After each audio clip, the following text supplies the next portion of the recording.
Përfaqësuesja e Shqipërisë në Eurovisionin e këtij viti, Shkodra Elektronike, po vijon me sukses turneun promovues në disa prej qyteteve më të rëndësishme të Evropës.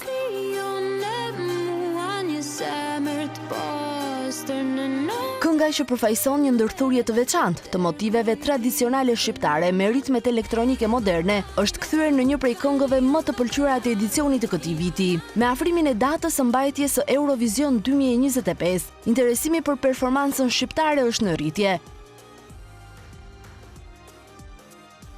Shkodra Elektronike ka tërhequr vëmendjen, jo vetëm për tingullin unik, por edhe për performancën e saj dinamike dhe koreografinë e veçantë që u prezantua për herë të parë gjatë festivalit të këngës në Radio Televizionin Shqiptar në edicionin e 63. Performanca e veçantë e dy artistëve është bërë virale në rrjetet sociale, duke u interpretuar nga njerëz të ndryshëm në të gjithë botën. Kjo energji dhe autenticitet ka bërë që Shkodra Elektronike të spikas mes konkurrencës së fortë dhe të ngjallë entuziazëm tek fansat e Eurovisionit.